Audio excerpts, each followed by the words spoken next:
Each and every year, NFL players head into the season with expectations, and whether that player is Patrick Mahomes or the worst player on the worst team in the NFL, every player has expectations of some sort, obviously some varying more than others. And in today's video, we're going to be discussing a few players whose careers as they know it now could drastically change by next offseason, meaning they will be entering make or break years. Of course, you immediately think of a couple of quarterbacks like Jalen Hurts of the Philadelphia Eagles, for example, who have invested a lot of resources around him to try and help him and the team for that matter have long-term success. And there is a lot to dive into, so without further ado, let's begin.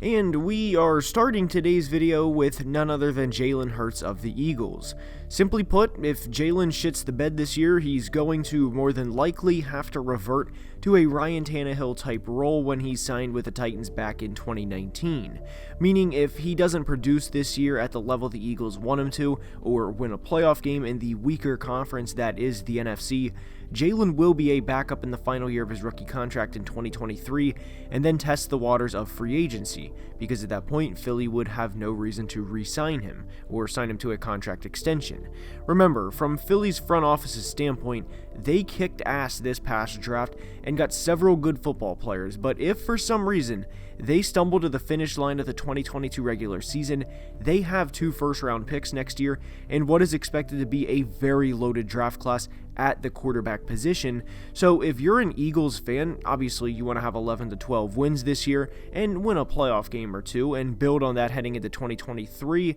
as I would be pretty surprised if there's any Eagles fans that think heading into this year they're going to win the Super Bowl. But if Jalen Hurts does not play good, then there is a positive spin and it's next year's quarterback draft class. And to be clear, Jalen is not the only QB in this situation, but his is perhaps the most glaring of any quarterback because of the uncertainty around him as he enters his 3rd year, and the public view of him is a lot of people don't like him and do not think he will be a future long-term starter. But with a supporting cast of Devontae Smith entering his 2nd year, who looks to be a consistent 1,000-yard receiver, Dallas Goedert, a rock-solid tight end who Philly handsomely compensated last year, and of course a player they used one of their first-round picks on in A.J. Brown, well, for lack of better words, it is put up or shut up time for Jalen Hurts, and he is without a doubt entering a make or break year in 2022. Next up is Dolphins quarterback Tua Tagovailoa, and Tua, like Jalen, is a pretty polarizing player depending on who you ask, but with Tua and the Dolphins' long-term outlook, you have to look at their division because it is pretty unique compared to the rest of the NFL, and to me this is why it differs from the Jalen Hurts situation. When you look at the AFC East, you immediately look at the Buffalo Bills as the frontrunner of the division, and if you're the Dolphins, Patriots, or Jets, you're obviously not afraid of the Bills per se, but you know heading into each and every season, these are the guys that run the East, and the front offices are heading into each and every offseason. This is the Dolphins, Patriots, and Jets front office, that is, with one goal in mind, and that's how can we make our roster better to where we can beat Buffalo, because teams enter each offseason with the goal in mind of constructing their roster on how to beat the reigning division champion. And a perfect example of this is in 2018, after Stephon Diggs and Adam Thielen became a dynamic duo, the Green Bay Packers drafted 2 corners in the first 2 rounds, and you may know one of them, his name is Jair Alexander. The other was Josh Jackson from Iowa. This isn't just limited to the Packers one time either to fit a narrative I'm trying to make for a video. Look at what the Chiefs did with their first-round picks in 2022 to compete with the AFC West and ultimately the Bills and Bengals for that matter, a corner and a pass rusher in Trent McDuffie and George Karlaftis. And how this ties in with Miami and Tua entering a make-or-break year is visualize the Dolphins at a poker table this offseason with the other 31 NFL teams around that same table. They pushed all of their chips into the center of the table by trading for Tyreek Hill, an extremely dynamic football player who, and admittedly I have used this term a hair more than I've intended to over the past couple of months, but a unicorn of a receiver, and pairing him with a player in Jalen Waddle, who very quietly had a 100-catch, 1,000-yard rookie season, with a quarterback who's entering the 3rd year of his career in a division with a team that has every intention of going to the Super Bowl and winning in the Buffalo Bills.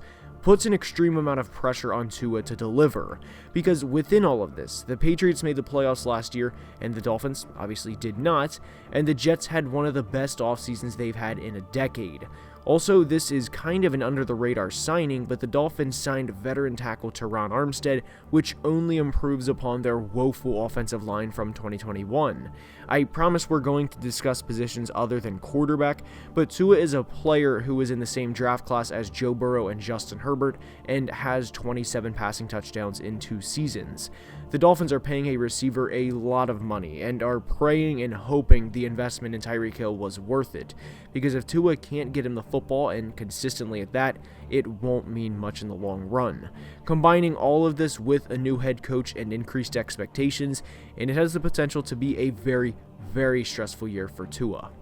And next up is Josh Allen, because we need to see if he is capable of winning big games in January, and I'm kidding, Bills Mafia, I love you guys and Josh at that. But in all seriousness, it is Saquon Barkley of the New York Giants. And yes, Daniel Jones could also be in today's video, but here's why we went with Saquon. When he is healthy, he is a difference maker and a problem for opposing defenses. The only problem with that is he hasn't been able to stay healthy for a sustainable amount of time over the past few years, and since 2019 he has played in 28 of 49 possible games, and the most concerning part of that is he's played in just 15 over the past 2 years. He's also averaged less than 4 yards per carry in 2021, and with Saquon this year, it's not a matter of, oh, let's see if he has the ability, because he does, and we've seen that, but it's can he play a full season? Because if he can, and he returns to the player we saw in his rookie year back in 2018, and can be that guy for the next 4 years, he will receive a relatively big contract from someone,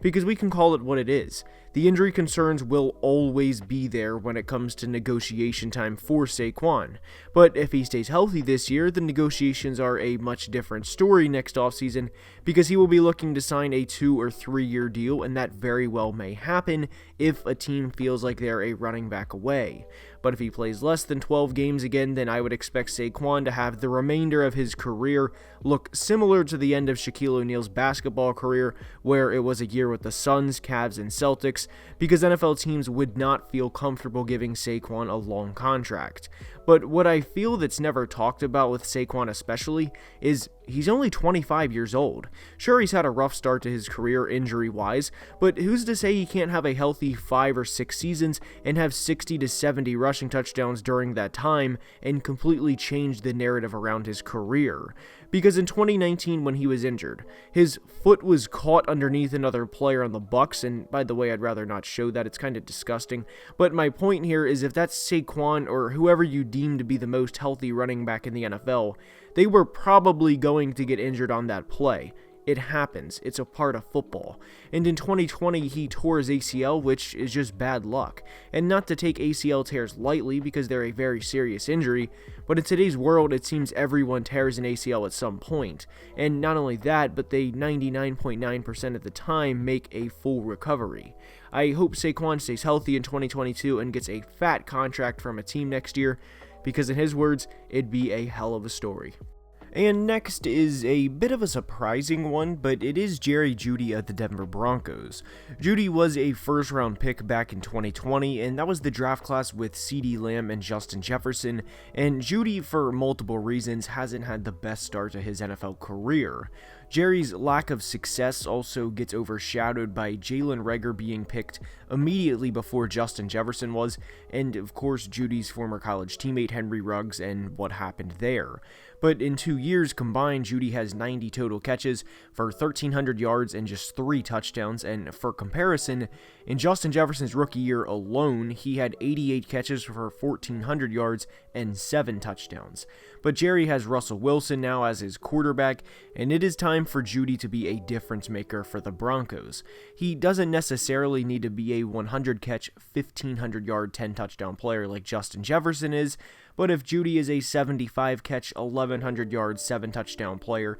similar to DJ Moore in the stat sheet, that would validate him being a former first-round pick. He's had unfortunate luck to start his career, but 2022 will be the year we determine whether or not Jerry Jeudy is a longtime NFL starter or just another guy. And with that being said, that's all I have for today's video. I hope you enjoyed, and if you did, now is the time I ask you to please leave a like and subscribe to the channel, because it would truly mean the world. Also, please join the Discord, the link is in the bio, and until next time, as always, please be safe and have a great day. Love you guys.